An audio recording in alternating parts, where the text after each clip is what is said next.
Hello everyone, welcome back to my videos about this situation, this coronavirus situation. Today we will talk about why you should be worried even if you are not living in Milan or in Italy. And we will start with the situation here and why the same. Then we will go to why you should be worried even if you are not in Italy.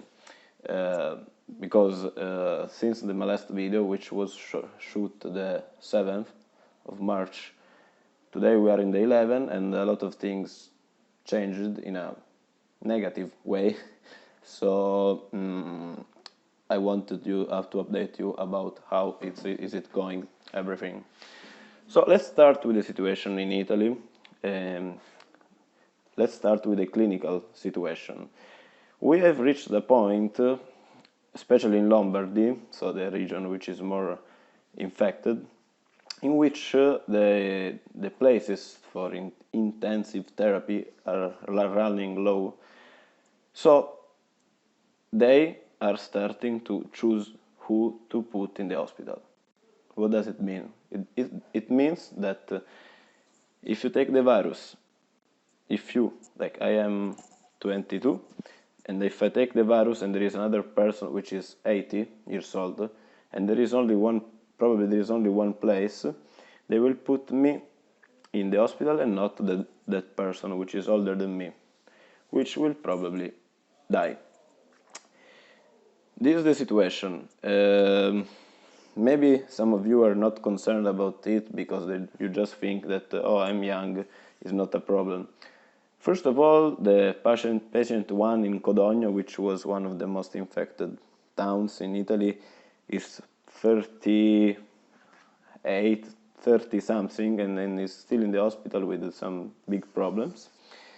Second of all, we all have people which are older than us that we love. So we, like as people that are young, we need to be careful as well as the other.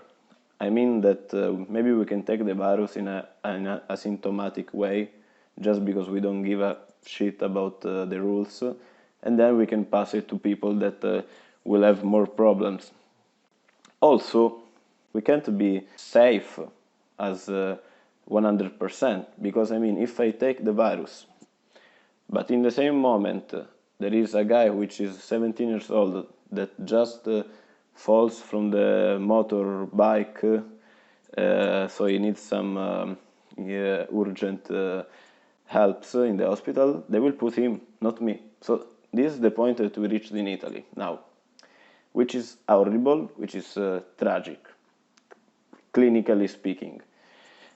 Speaking about the situation in Milan and in Italy, the government takes some other measurements in order to try to fight this plague, which are that it's not possible to go out anymore without a valid reason, which can be work, which can be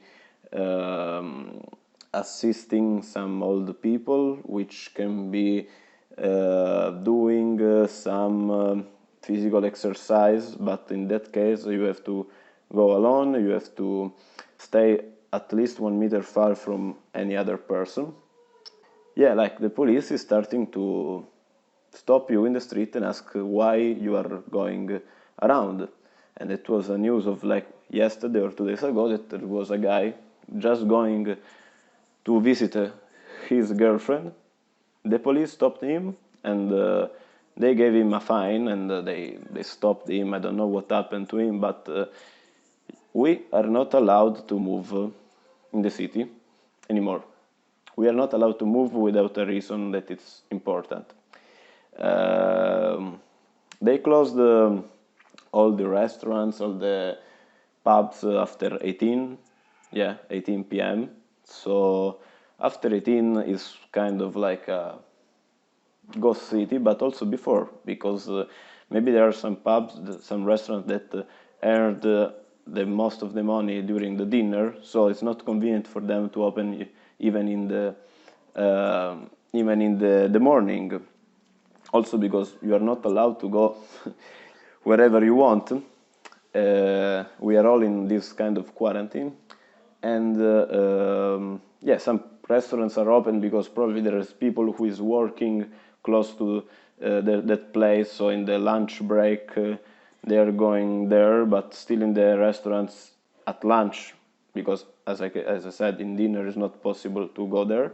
They are closed at lunch. Still, they have some precaution, like stay 1 meter from each other, and all of this stuff. So this is the situation in Italy right now. It's similar to being in a war. I mean, probably not. Probably I've never been in a war, and I hope to not be. But with these things, with all this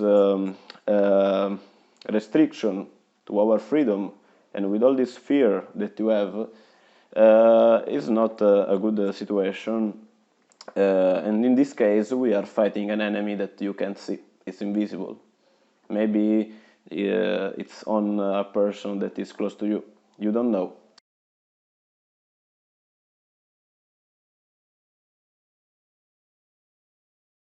So this is the situation again in Italy.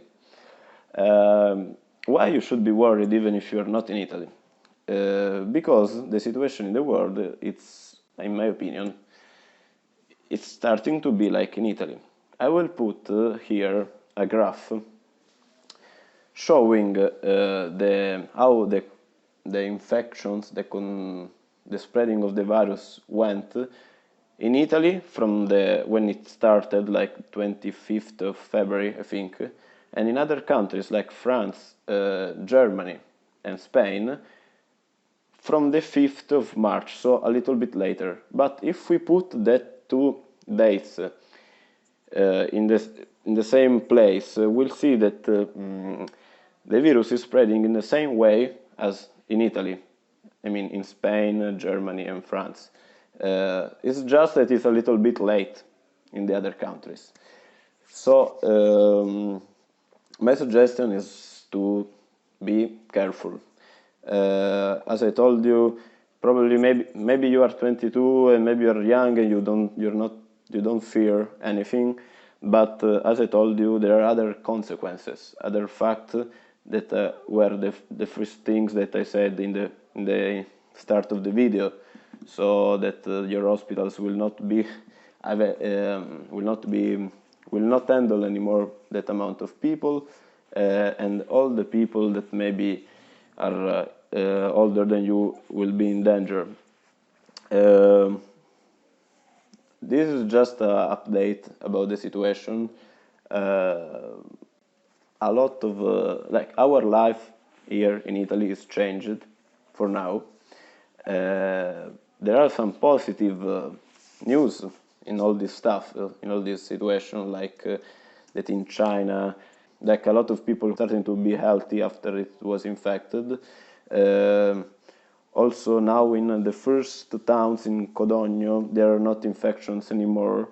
This is because the quarantine measures that the government take there, and now it's taking in all Italy. I will keep you updated. Again, this is the situation on the 11th of March. So probably in 2 days it will be different. Every day there is something new. Let me know what do you think. Tell me if you have any question, and please don't undervalue this problem even in your country. Bye bye.